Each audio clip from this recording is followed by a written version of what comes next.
Hi everyone, hola to all the Spanish-speaking people. Today I want to introduce you a poet and philosopher from South America, from Colombia. His name is John Gómez. We've been in touch for over 3 years, and it actually started when he interviewed me.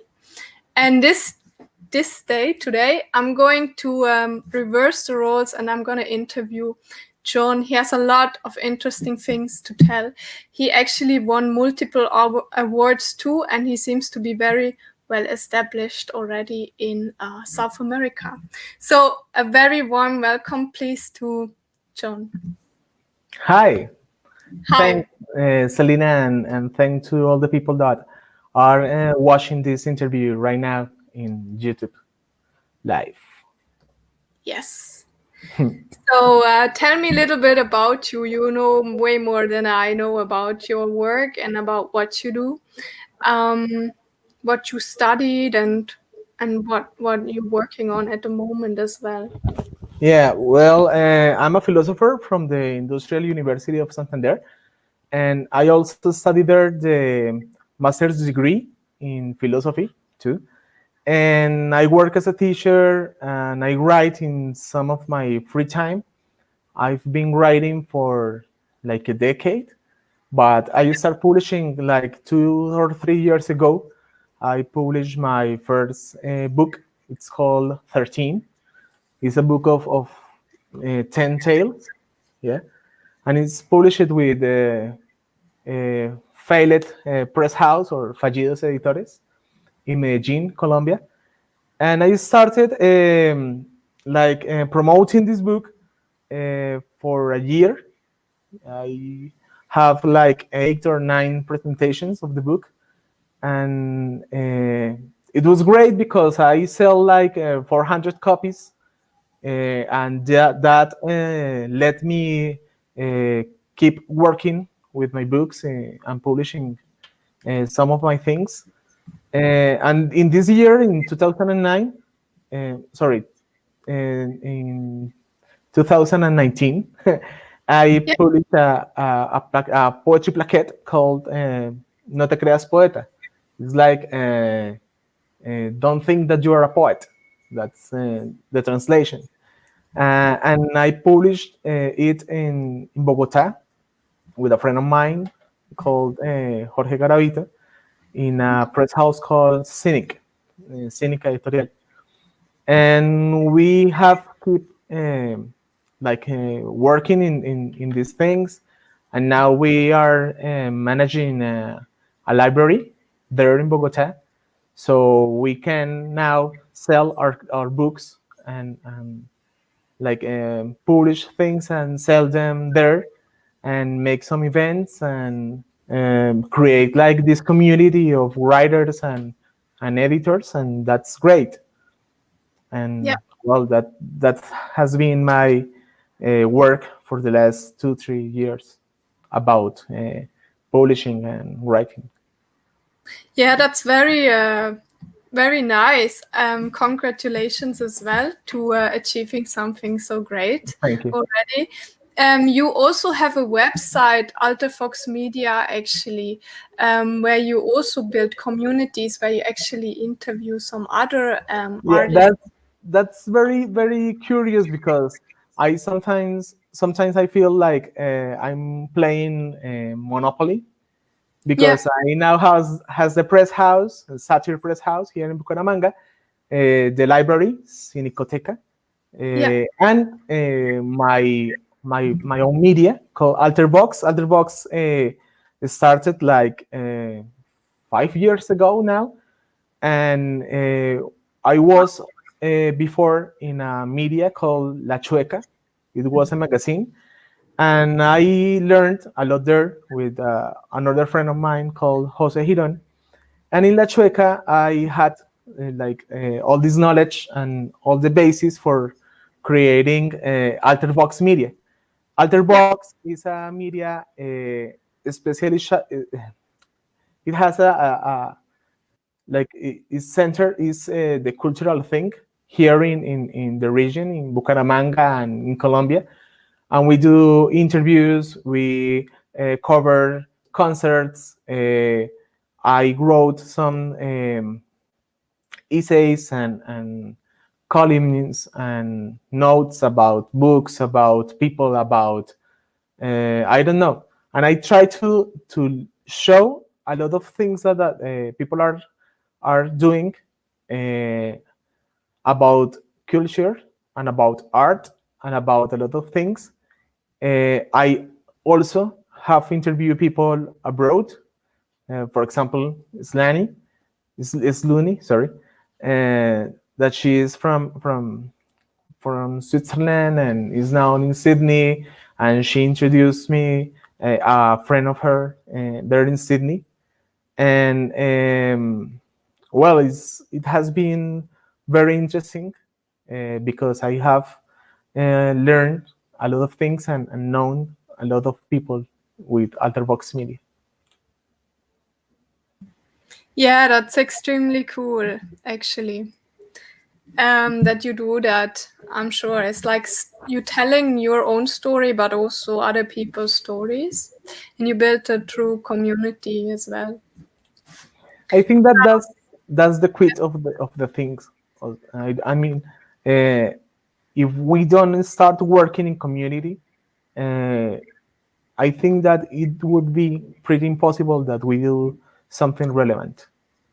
Yeah, And these talks that you're making now, let me know. Let's no, they let me know that I am right about this, because we need to start working with each other and doing things that let us uh,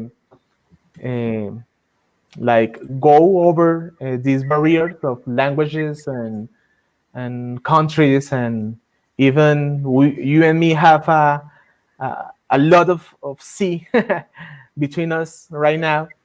yeah, and So few time zones, yeah, right? this is great because here is Tuesday, and where you are, this is another day, another hour, another country, another culture, and we can do this, and people can see us talking about things, and that's awesome.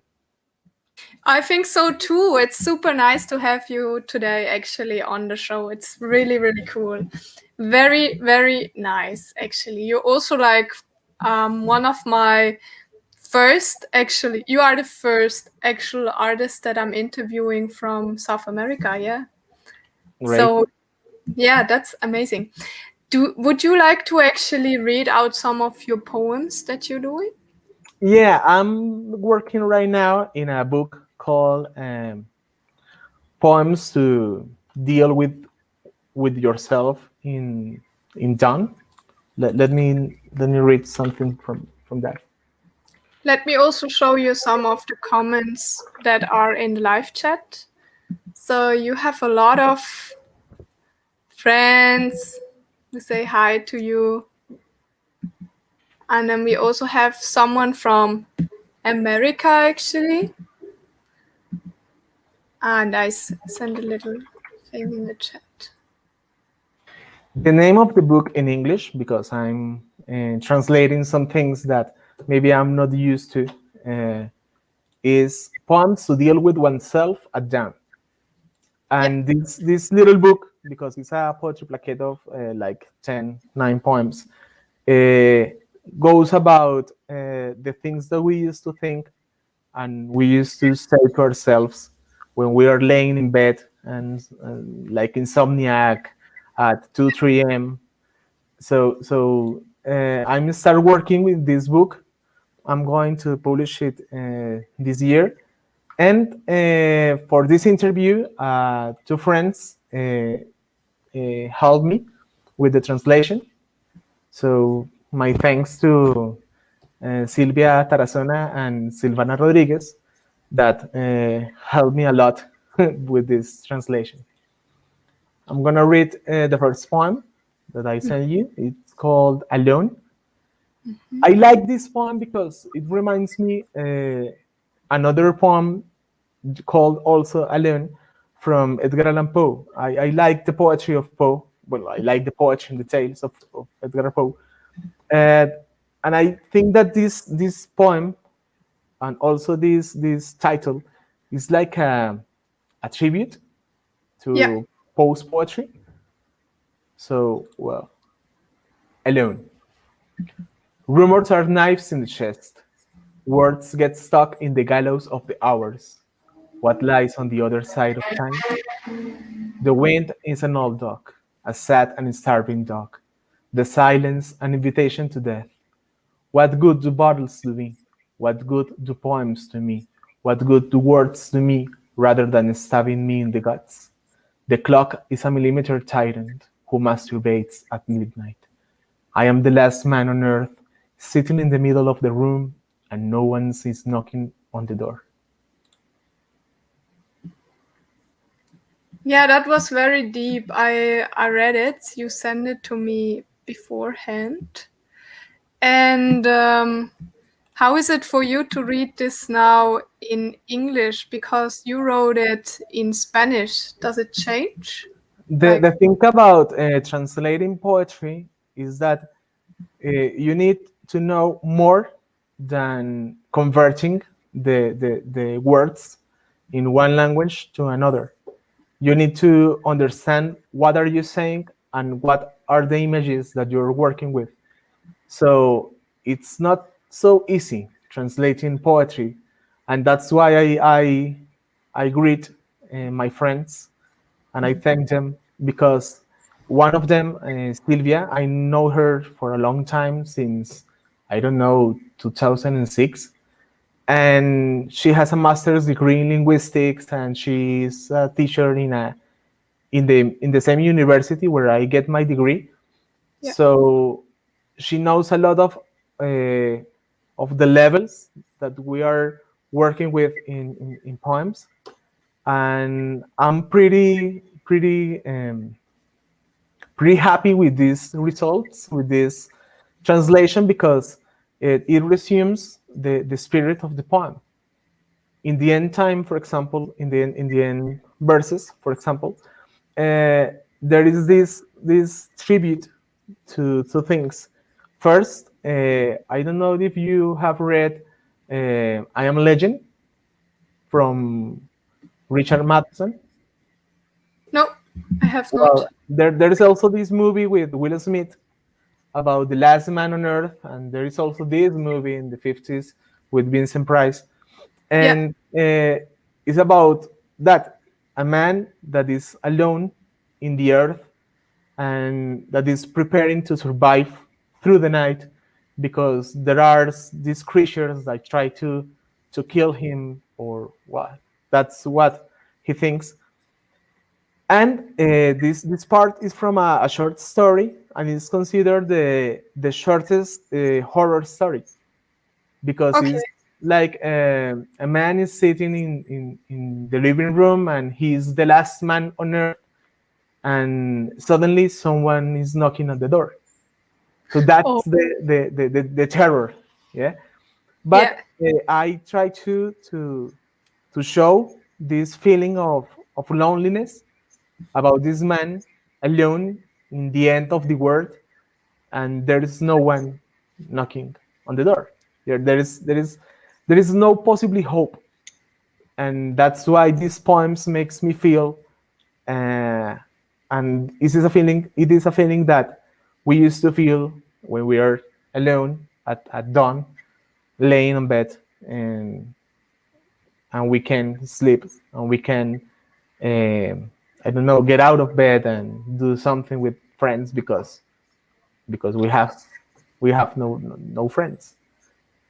Oh, that's true. Actually, I remember now as well that line that you wrote in your introduction. You said,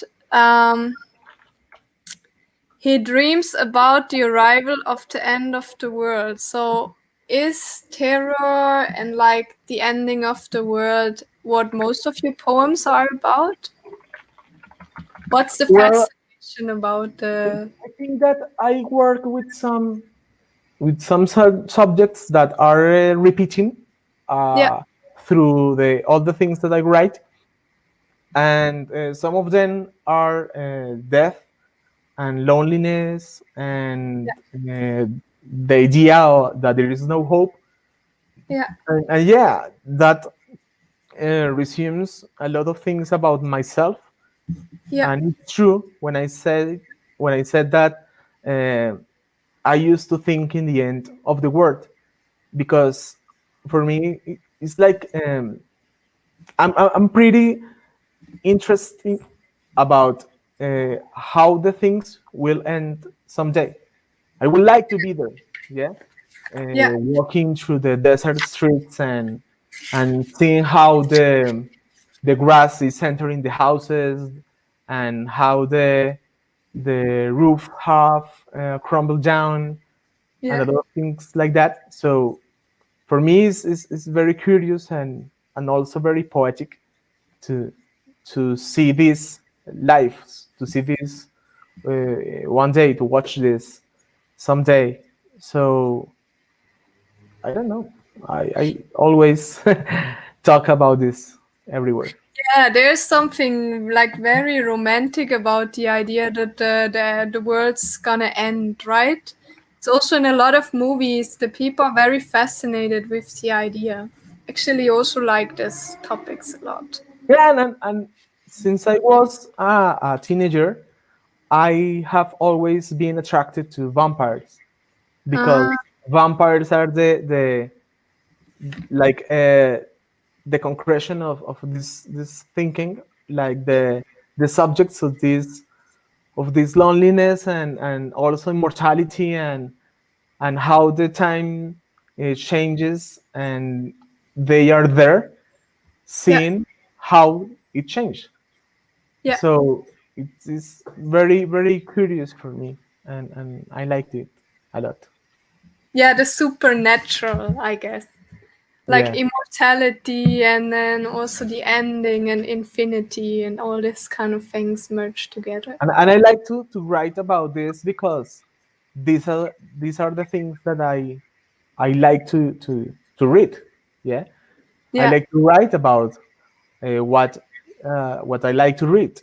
So in the book, in these tales, I'm working in another book of tales called Three, and also like a compilation of the books called The Bad Luck.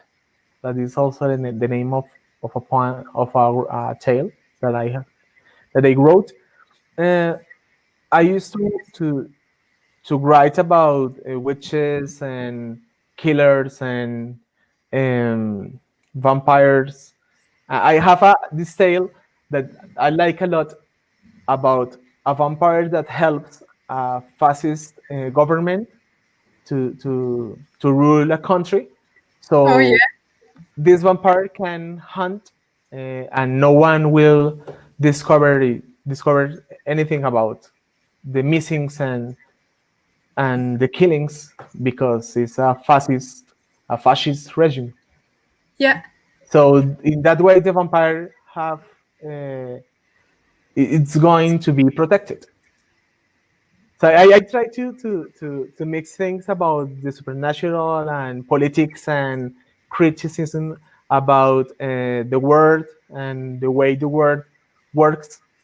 So this is like a thing for me in my work, and well, I'm glad if people interested in reading my things.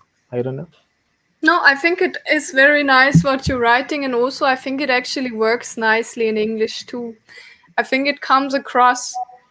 I told you as well that my boyfriend's from South America too, so I Yeah, realized the way of talking is very different, and some things that South Americans say they are different than how an English or an European person would say it, yeah. like the Mm, sort of sayings. I don't know, but sometimes I don't feel like if I am part of South America, because here Yeah, the way that the people live is like more happy and related to music and dance and joy. Yeah. and I have always feel like empty and a little sad and a little obscure. And there's a word that is very very good and very funny about this, and it's tropical gothic. Tropical Gothic. Yeah, Okay. it was Well, created by yeah. Andres Teixeira, that was a writer from Cali, Colombia, in Yeah. the 70s. Yeah. And he says like these are the things uh, that are related with castles and vampires and killers and magic, but also that happens here in these cities, in these tropical cities. So this tropical gothic is a thing for me because uh, I talk about these things that are dark, that are like deep, but also I talk and I write about my city, Bucaramanga, and Yeah. about its context, and about this government, and about the way that people think and work and talk, and I don't know how they are related with the earth and this region and the culture here. So it has a very interesting results. I know. Okay, yeah, interesting. Because what do you think your poems offer to people from abroad? You told me that you also translated your poems into French as well. So Yeah. there seems to be actually an audience, and also when I read your poem, it really resonated with me as well. Like, even though maybe we would not use the word dog, like it comes very surprising and actually refreshing the way how you use words in your poem based on your background too. What do you think makes it interesting for people from abroad? Well, I don't know if I'm really a good or a bad poet, but in this moment, I really don't care. I like Yeah, to write, and I am going to keep writing. Yeah. yeah, So uh, I just write about the things that I would like to read, and sometimes people connect with the same things yeah. because writers used to write about the things that are related to humans and humanity: Mm. love, hate, forgiveness, loneliness, death, the idea of I don't know, being alone, being with our friends, our childhood. I have these tales about childhood that I really like, and and we can connect with these feelings because we're humans, and we all humans are has have been talking about this all our lives, or since our speeches started like 10,000 years ago. Yeah. So I think that that's why people abroad can connect with my poems and tales, because in the end they talk about humanity, and I try to talk uh, from a place that I feel very very human, that I connect to my story and to the story of humanity itself. Yeah, that's nice. It's very beautiful. How many languages did you translate your poems?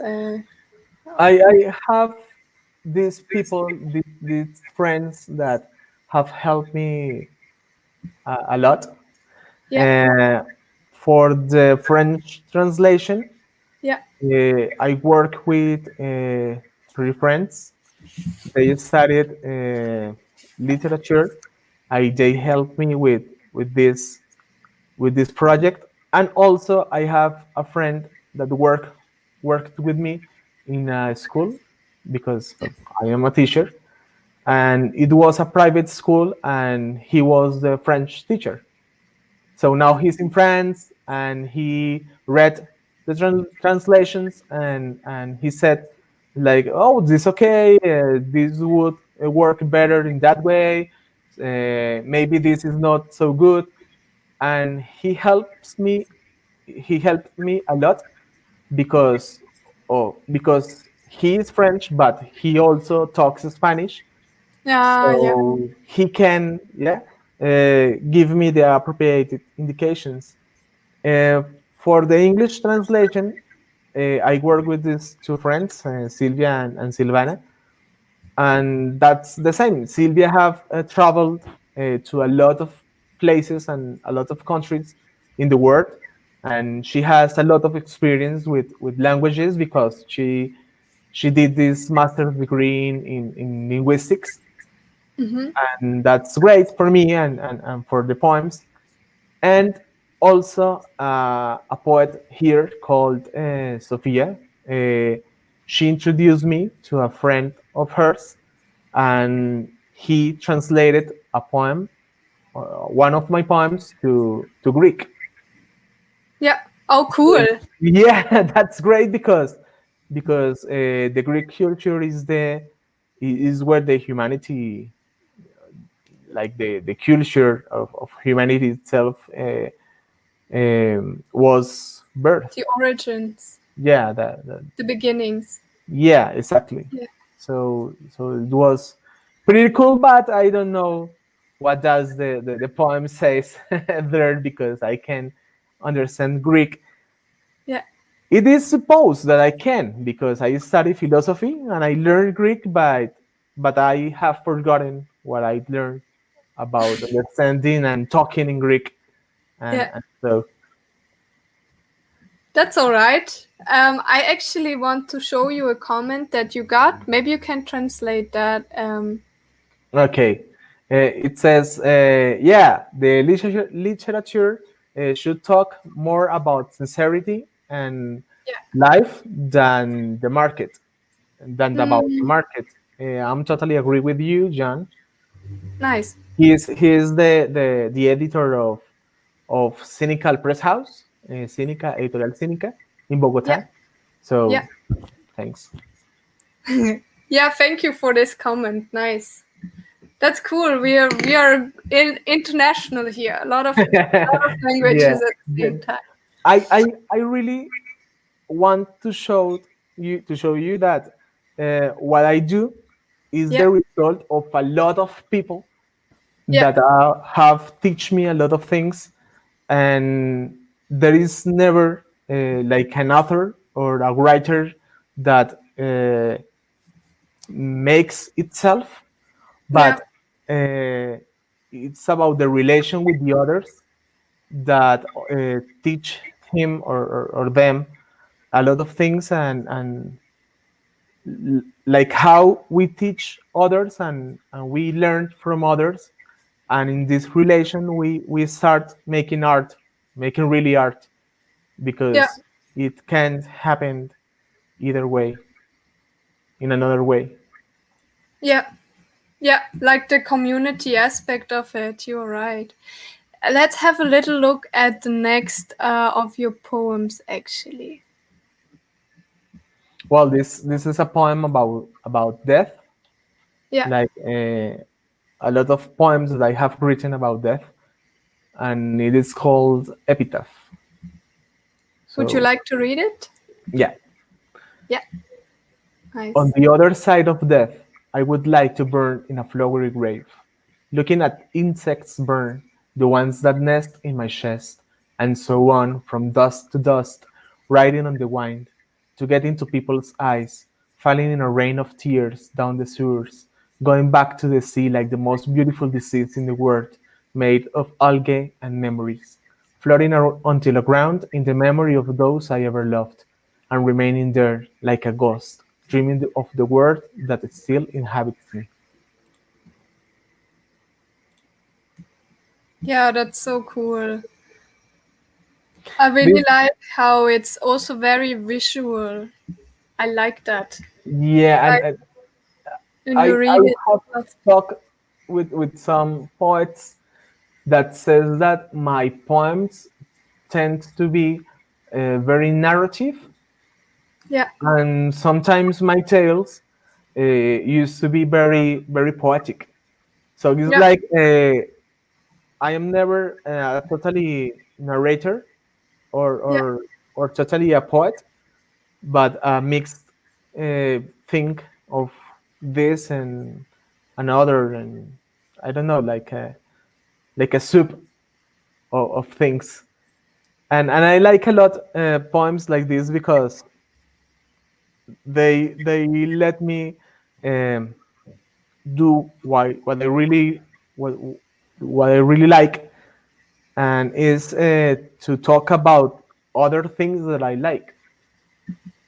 The idea of the most beautiful disease in the world for me is a reference to Gabriel Garcia Marquez and a tale that it's called The Most Beautiful Drowned in the World, and it's a great tale. It's a great work, and what I really like that because it's like my way of talking to the writers that have teach me and have let me new things. So it's great, and also it's about how with my poems I try to complete or make a greater view of my tales, because death is a thing that we used to work uh, in my poems and also in my tales, and I am creating a universe with this narrative and, and creations that tend to or trying to complete, yeah, in one books and in the others. So it's I really like that because you can read a book of tales from me, and you can say like, oh, great, but then you can pick a poetry book and you say like, this is great because it's the same universe and everything is connected. Yeah. So in my tales, when someone is dead,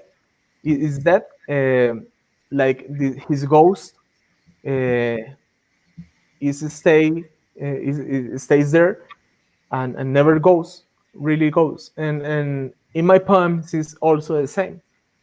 Like in my epitaph, I'm saying that I am not really going out, and I'm going to be here forever. And this is a thing that connects with my view of the world, because what I really would like, or what I am thinking always, is about never dying and being this in this world forever. Yeah, Yeah. in the end of the world. So this is like my fantasy, and I try to write about it everywhere. That's really cool. Yeah. So actually, you talk about eternity. Um, what aspect does memory play in your like poems? Like, do you like, because memories might be also an interesting aspect of infinity, infinity. Yeah, for me, I used to remember a lot of things, even if I don't want to, Yeah. because I'm very emotional, and these emotions makes like strips in this line of thinking that is called memory. Yeah. So when something affects me, there's this remembrance that stays there forever. Mm. And I used to remember a lot of things and go through the same things one way and another, and again and again. So for me, memory is very very important in my work, because nothing disappears, nothing ends really. uh, Yeah. the things always stay there, and because for me they are the same. Yeah. The people that have knew, the people that I met, sorry, and the things that I have do, that I have done, sorry, Yeah. uh, it stays with me forever.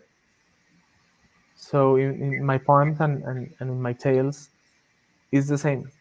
And also, I started writing because I want to stay forever, and I know that it is physically impossible that I stay here and never die, Yeah. but my work will do, and I hope that my work will stay there, and even if I'm, I don't know, remembered of a very bad writer, I'm gonna be the worst because I want to stay here forever. So Yeah. this is my like my projection about what I do. Yeah. That's really nice. I think that should be motivation for a lot of artists. Let's see what we have in the comments. It's so true that we connect with his poems. In my case, I think um, John Really? is a bit to getting lost in the same world. He talks about daily things in a dark but real way. Well, this comment is from a student that I had. Uh, He was my student like 2 years ago. yeah, Now he's studying mathematics in the same university where I get my degree. yeah, And I really like, I have this passion about philosophy and literature, and I used to let the people that I know to know about this passion. So yeah, when I teach, I get overexcited about philosophers and ideas and tales, and sometimes I'm talking about, I don't know, Descartes or Kant, and they are like sleepy or not paying attention, the, and I'm like, what are you not excited about this? Because this man is talking about real shit and real things, and this is our word. For yeah, example, when I teach about the majority of age in Kant, yeah, that he says that we are adults when we start taking responsibilities in our actions. yeah, This is pretty actual, because the problem with politics everywhere is that people don't want to be responsible for their actions. yeah, So we are really a lot of minors, a lot of kids playing to be adults, mm, and that's why this word is like burning everywhere. Yeah. For yeah, example, with the Trump era in the US, and but where now Biden is bombing city again. So this is these things. It's like we start creating this myth and these heroes, but we are doing the same way that the kids that are going to the cinemas and looking at the movies from Marvel, yeah, and we don't used to sit and read and do this analysis about what the people say, what the people think, what the people do, and we ended like seeing our world with our heart breaking down, yeah. yeah, And yeah, for me it has a lot to do with literature, because if we don't talk and if we don't write about our reality, uh, we are not being sincere with our work. And if yeah, art is not, or if art doesn't take part in politics and in our world, we are doing nothing. We are Yeah. being just part of the bourgeoisie that we are trying to make the part of the fools, making the presidents and the kings laugh, and we are not doing any changes. So I think that it's important to take risk and to say things that are going to be awkward and are going to be I don't know, like polemic, yeah, Yeah. for people. Yeah. So this is necessary in the way of creating culture and talking about what is the human being and and rebelling to the system that tries to make us machines of work and consuming Yeah. and not humans, because I think that now in the era of the information we are even less human than before. And Oh now yeah. that we can connect each other uh, from everything to everywhere, we are more alone than always. Yeah, you're right. Yeah, you're right. It's So true. yeah, it's for me it's important that the way I write and the way I try to do my things, uh, this way needs to be in the same line that our present, our cultural and political present, and the things that we're going through, because we are all in the same ship called world, yeah. Yeah. And we need more empathy now than ever, because we are being turning in these machines, yeah. It's true. There's like a very strict kind of standard as well how you're allowed to talk.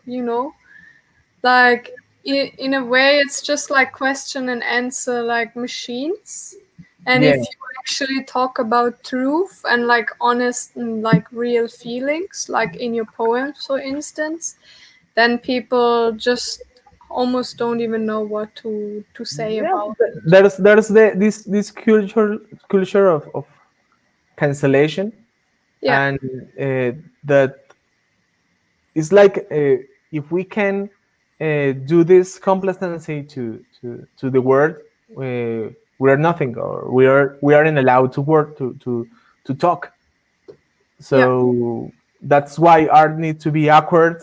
That's why art needs to be polemic. For example, I created last year with my friends Yeah. uh, um, a poetry contest called the first national the first poetry national contest of garbage poetry. And Okay. this idea of garbage poetry is to reveal to the institutions and to the press houses, the big press houses, and the academic, uh, and start working in things that can be polemic, that can be difficult, that can be awkward, but are real, and shows that we are humans and we are creating art from our humanity. Yeah. So I am working, and with my friends we're working this idea of garbage poetry and garbage literature, like inverting the status of what's art, and what are we understanding that is art today. You mean like garbage in the sense of like rubbish? Like Yeah, trash? like trash, like, Yeah. because we have these poets that uh, are so pretentious, Yeah. and they have so much um like, I don't know, like stretch out, like this ego that makes them like gods, Yeah. and that's shit. Yeah, I think that's bullshit, because because we're humans. We need to remember what we are, and what are we talking about. Yeah, For instance, this polemic about the novel of poetry, yeah, the writer that won this novel, yeah, and the press house that was publishing her in Spanish, yeah, in Spain, uh, and how now that she won the novel, now she won the novel, and now she's this diva, yeah, yeah, and she's just looking for the best offers because poetry and art and culture has this market too, and we used to sell the things that are the best thing to sell. And yeah, like George said, it's something like the punk. Yeah, we need more punk in poetry. We need more punk in art. We need to speed, and we need to yell, and we need to create things that comes out from our guts. Yeah, yeah. more that I don't know, from our asses, because this ego is a real shit. I know it. I feel the same sometimes, like even in the scene of art, like everything's very strict, like, as well as if you're a visual artist, sometimes with the galleries you have to know the people, you need to know how to talk to them, you need to really find the perfect ways. And if you are just like an honest and like normal kind of person, then it's harder. In a way, you also have to be a little bit arrogant to actually make it, but then you're not really honest anymore. In a way, I that's how I Yeah, realized you it you is. you, you ain't selling yourself to the market, Yeah, and the problem is not the market, that but the thing that you sell yourself, as you cover that selling of, now I'm working in something better because I understand that I was wrong.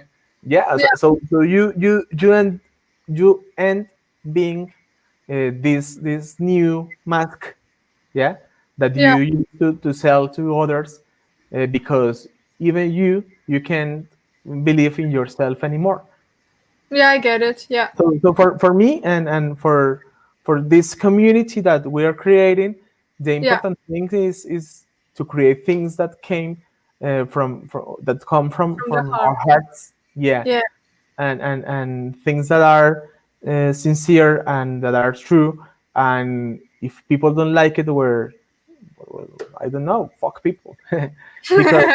But we're there's doing something. always someone who's not gonna like it. Even if you really do it truthfully, then some people also don't like it. This is actually just Yeah, how it but what I say is that can be. it's not so important to like people.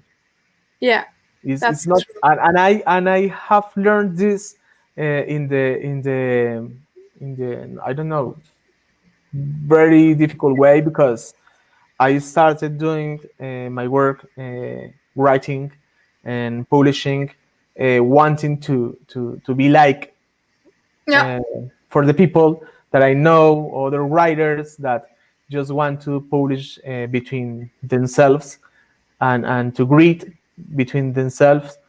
yeah. And I was always waiting this public, I don't know, like, let me say, like, this public approval.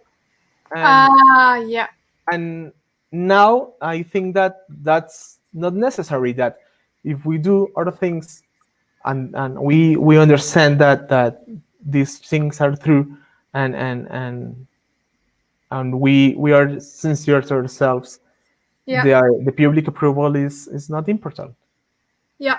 all. and It's and and it's about what you want to do. And some friend of mine used to said, you want to write, or you want to be a writer, because it's easy to be a writer, but it's difficult to write. Yeah, mm, okay. and it's So like something like that. Actually, there's another question that I was thinking about since a while.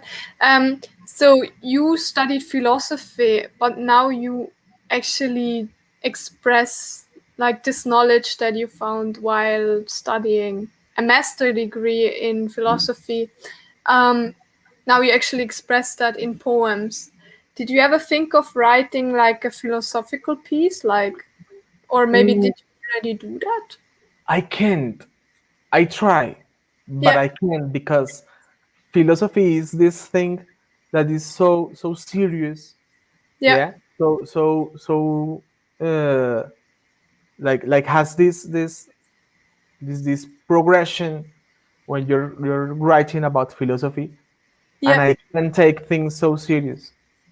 So I Okay. feel like a philosopher, but uh, in the poems I write, in the tales I write, there's always this philosophical point of view because I can deny what I am, Yeah. and in everything, in every work, in every book I publish, there is always the philosopher and the poet coexisting between the lines, Yeah. because I like that. But I think that I can write philosophy like in a serious manner because I am not so serious myself. Okay.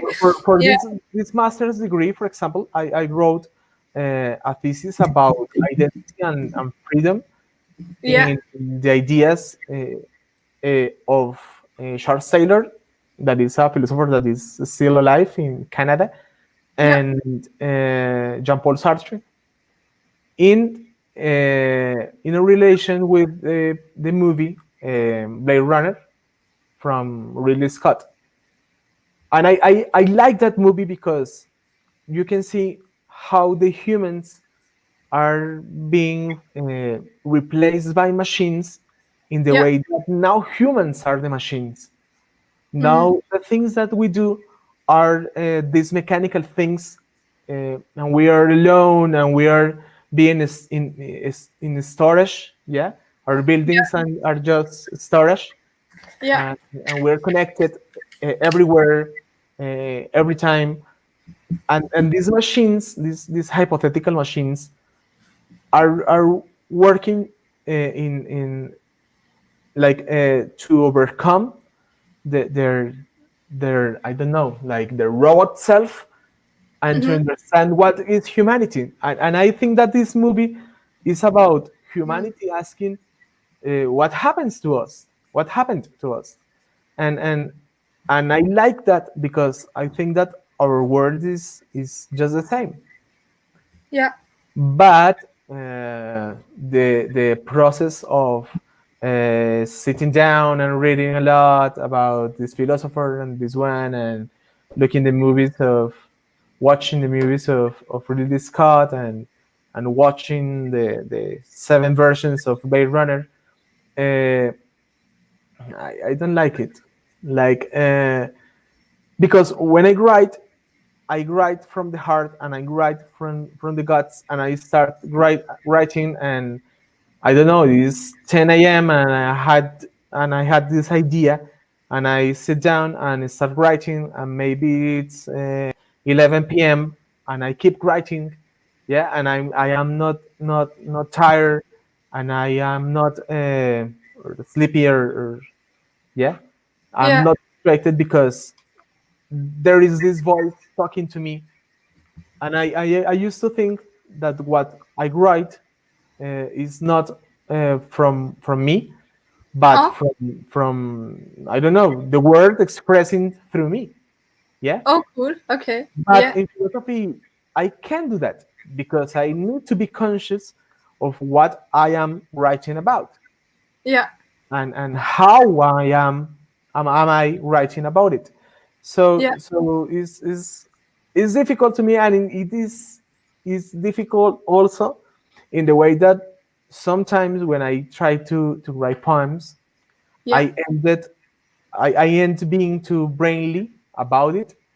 So these poems could be great, but are just fine or simply boring because I start over explaining myself.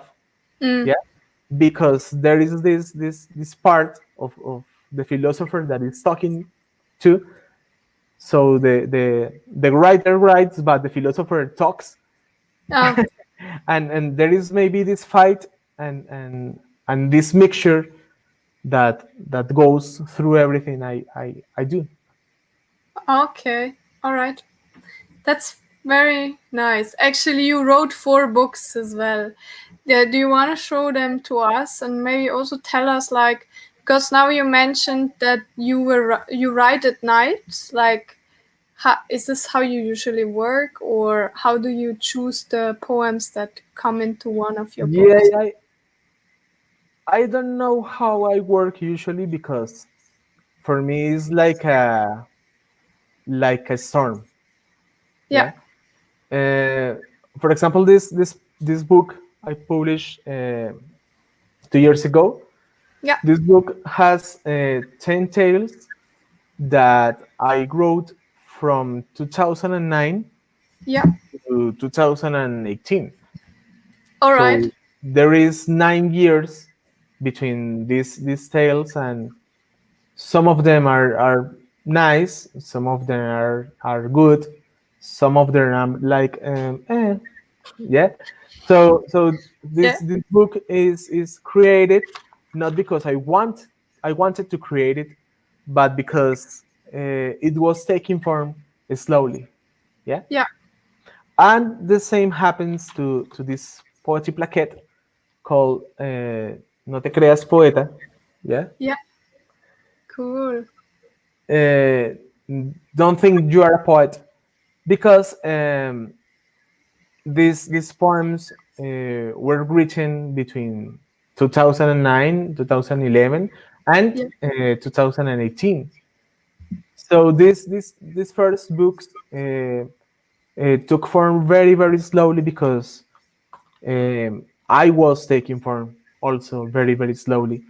yeah, And when I found that I had the opportunity to publish it, I didn't doubt it. yeah, So I published them, and I've been I don't know, selling them and them with me everywhere. And these little ones, this is called Ghosts. It was published by uh, a press house called Minimum Doses because okay. of the size. Yeah, it's a book. It's a little book in 15 pages. Yeah, And this book has a tale and a poem that I wrote last year. Last year I started writing like never before because last year I wrote like 4 new plaquettes, 4 new little books, okay. and I have never written so much in so little time. Yeah, So uh, w- while I read more and I knew or met new friends, new writers, I am writing more, not because I am better writer, but because I am more open to the yeah, things that are surrounding me. And mm, there's this final book that is called Baladas Baladíes. yeah, In English, is something like meaningless ballads, meaningless songs, mm, and it has 10 poems that were illustrated by my wife, Angelica Castellanos. And these poems are about things that were taking part here in Colombia last year too. And I created this press house called Satiro, to yeah, publish it because I wanted to have this freedom uh, to to give it form. So uh, this has been what I am working. Yeah. yeah. in these 2 years, and now I have like 2 or 3 projects that I'm going to publish. The first one is this that I was telling you and reading some poems from. Yeah. That is called Poems to Deal with Oneself at Dawn. Mm-hmm. And the other one is a double book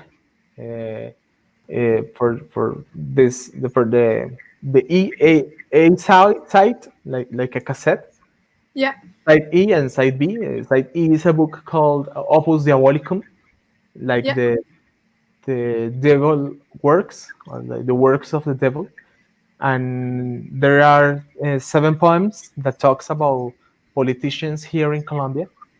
And the other one is called The Witch's Gospel, and Okay. it has like 8, 9 poems that also crosses with some of the tales from 13 and 3.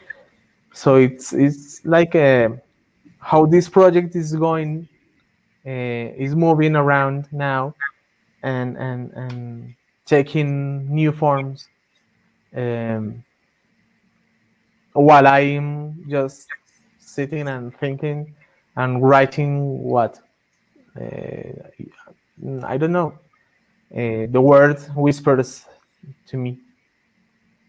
That's really nice. So then also as an artist or as a poet as well, like it's really hard to, keep going because sometimes you have lots of inspiration and sometimes lesser.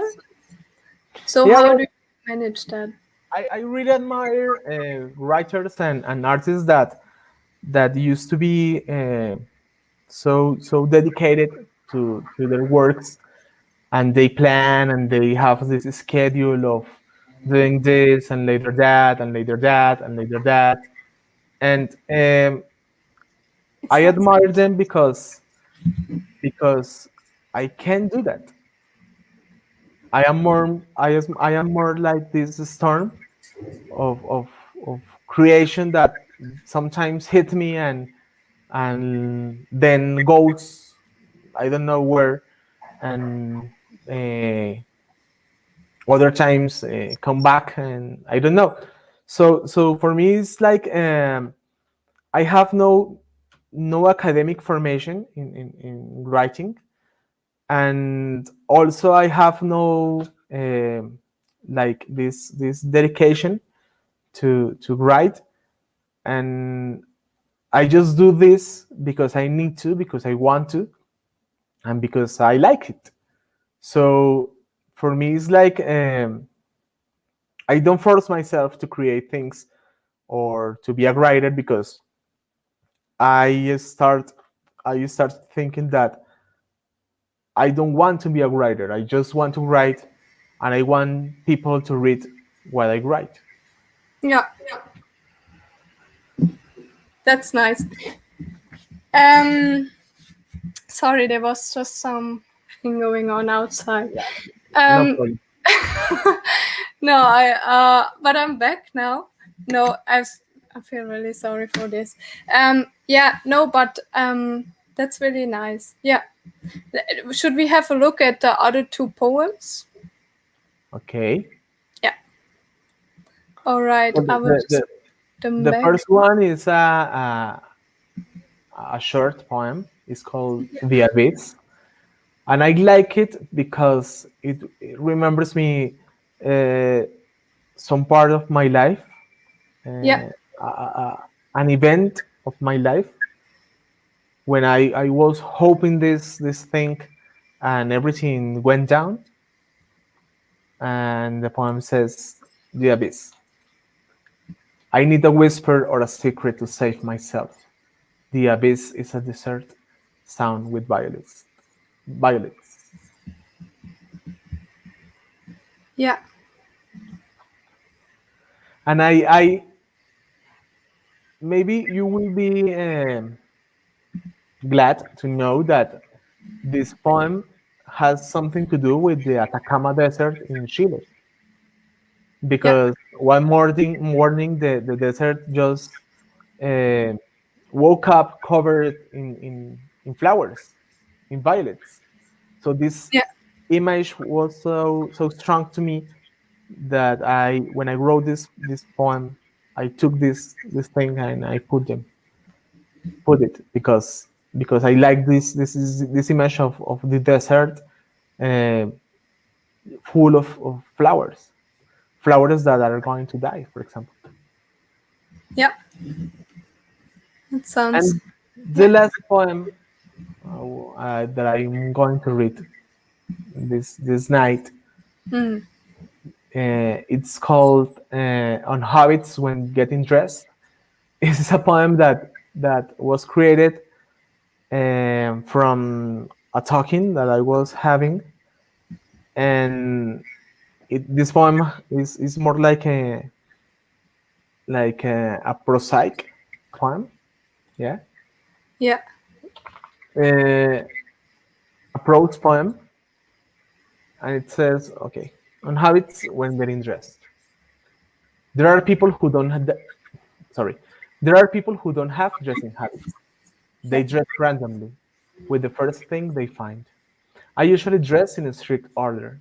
For instance, the shoes. Sock, sock, shoe, shoe in that order. Sometimes it is shoe, shoe, no socks. Some other times I decide to put my socks at last, walking around the room collecting those particles and undressing like this. Sock, sock, shoe, shoe, t-shirt, pants, skin, muscles, bones, voice. Yeah. This one I like this one a lot. I like how this poem have this poem has this effect, that starts in something trivial, like Yeah. usual or a daily thing, and ends having this depth about disappearing or dying or losing ourselves. Yeah. And my tales are like this, for example. My tales are like something that there is not so important or is daily or I don't know, meaningless, but it ended having this deep and these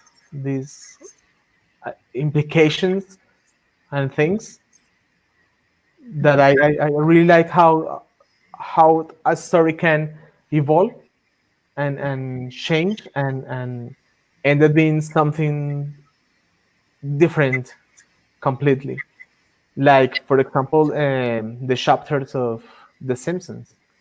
Yeah, we start with something trivial and we end with a thing that we didn't think or we didn't thought that would happen. I think that's the magic when you're creating something, because uh, you're saying something, but not so literally, but in a way that people can believe you, Yeah. because people can relate to the things that the characters or the narrator are living through.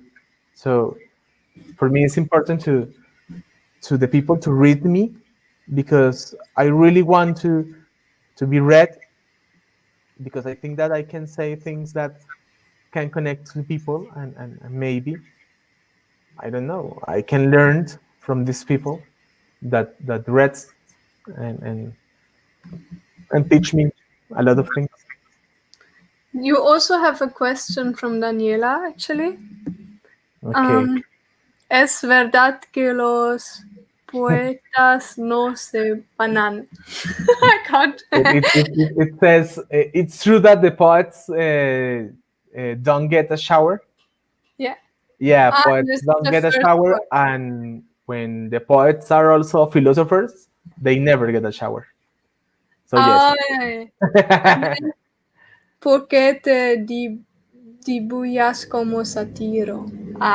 Why are Yeah, I there is this meaningful explanation, sorry, about this the press house, the satire, yeah, and I like that because I am from Bucaramanga, and Yeah. Bucaramanga is a city between mountains. We are Oh. surrounded by mountains. Yeah. And when we travel outside Bucaramanga, there are these goats walking through the mountains, but like climbing mountains vertically. So I like these goats, and also I like a philosopher. I have this respect and these emotions to classics. So I like the character of the satyr because the satyr is a creature that is half beast, half human. Yeah, Yeah. and the beast is the sexual thing, the the thing that is lost, the thing that is creative, the things that are I don't know, like fun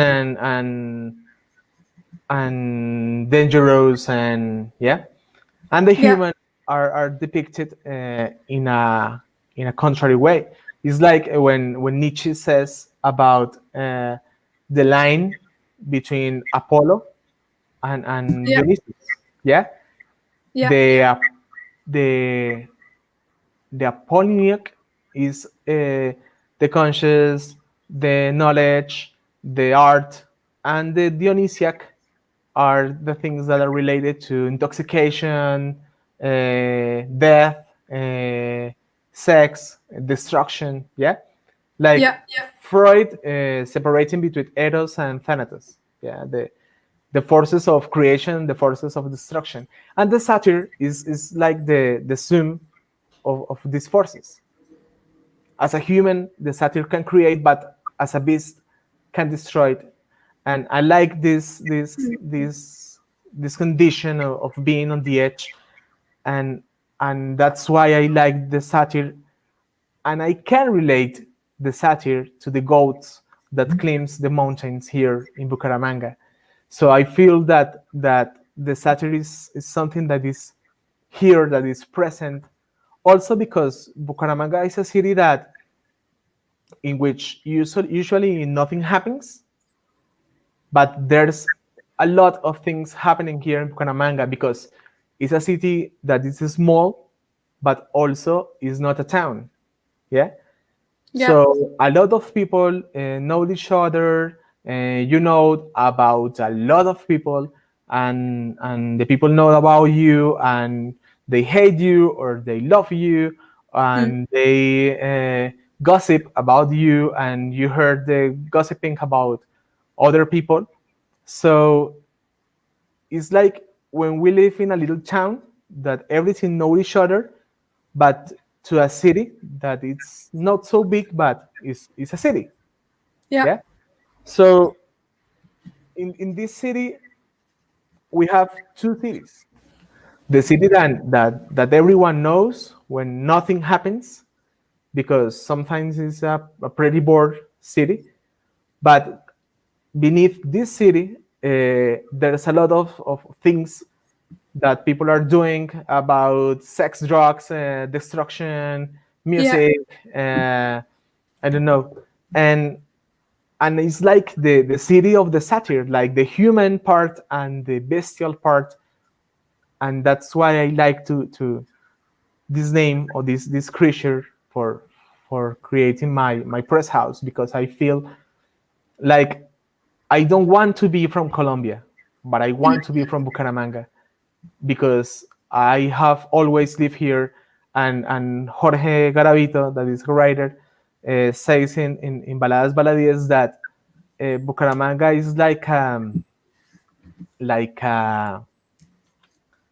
I don't know how to translate it, like a crust when you fall down and you hit yourself, and or you cut, Uh, yeah, and the blood start forming this crust.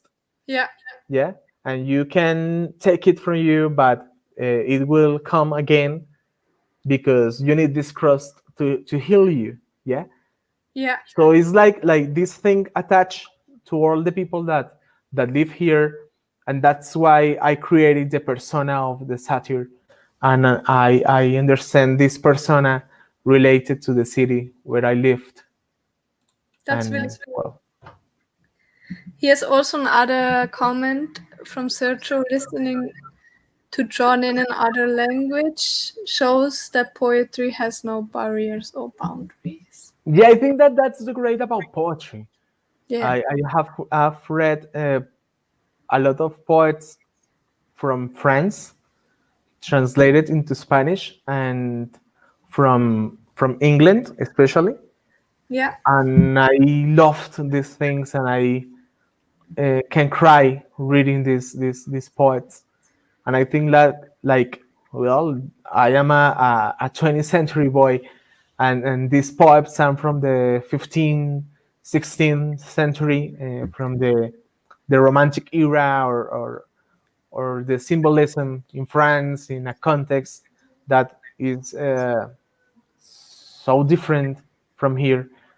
And I can relate to these emotions, to these feelings, to these things that they are living, and I think that's great.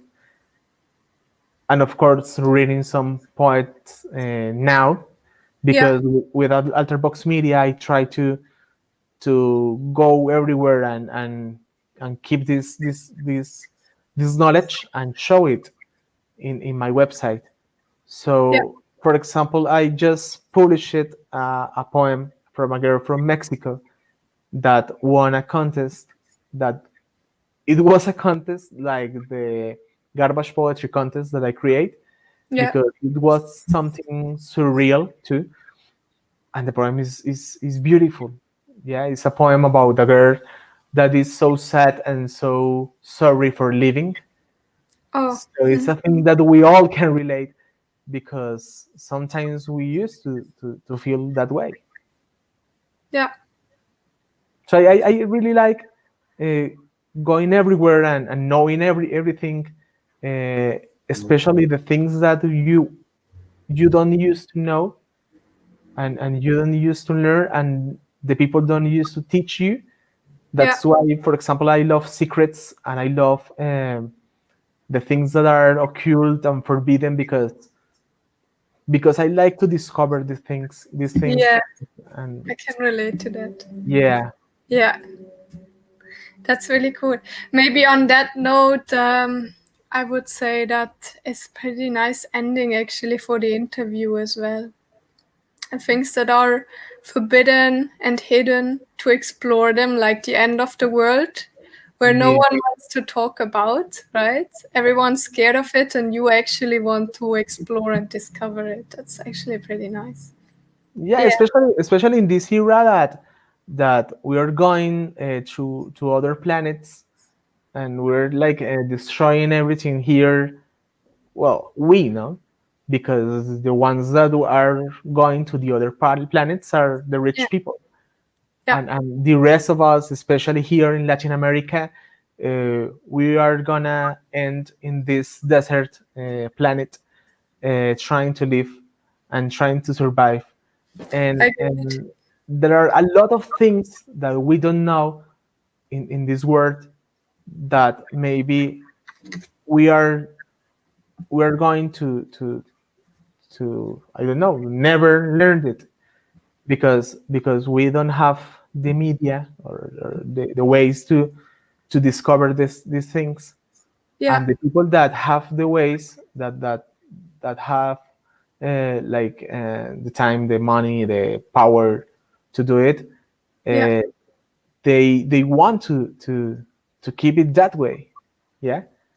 And I'm not talking about aliens or conspiracies or something like that, but about art and artists, and things that kept um, like occult, because some of them are controversial, or things like that. For example, uh, the women that have discovered a lot of things in time, but just now we are knowing those women, those women, sorry, because uh, there there has been always like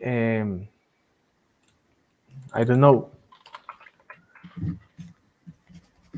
opaque by Yeah. men, yeah, and there are a lot of men taking these recognitions for the work of a lot of women that didn't have the rights or didn't have the way to get known, Yeah. and just now we are discovering them, and just now we are discovering a lot of things because of the internet and because of these people that tries to investigate and to tell these things, and that's great.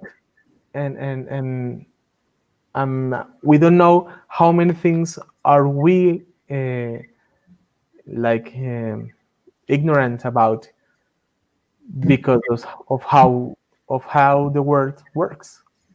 Yeah. Yeah. Yeah. I agree with that. Yeah. I see where you're going with the also the unfairness that some people make decisions and others just have to suffer the consequences. That's what is so beautiful about being an artist, because you kind of get to at least point out that it's not fair. So you actually informing people about it, and you are researching about what's happening around you and in the world. So that's actually really nice. And also, thank you so much for being a part of this interview today, for being so responsive and telling us so much about your work. I wish you like a lot of luck. The way it looks is that you're actually already on a very good path of being like unforgettable and remembered for eternity. I'm trying to, but I think that I will end failing. So that's why I thank you for this time that you spend with me talking about things that maybe are going we all are going to end forgetting about, and that's why I really care and really believe in what you're doing with these talks, because I think that that is necessary to Yeah. connect each other, to know each other, and to break barriers of languages and countries and governments. Yeah, and also I'm sorry for my pretty shitty English, but Not. It is I really good. try to make myself clear this night, and I thank the people that connect to this interview and that are there reading, listening, and writing some questions and even some jokes like Daniela. Haha. And they really care about what we are talking about in my pretty bad English. So thanks, and thanks for this interview and this time and this way of connecting with other people. Thank you a lot as well, really. It was very interesting to learn from you and your experiences. Yeah, I hope to see you back soon again. And yeah, on that note, let's say goodbye to everyone and wish them a nice day. I want to be back, and to everyone, goodbye, have a pleasant night, and thanks for all. Thank you.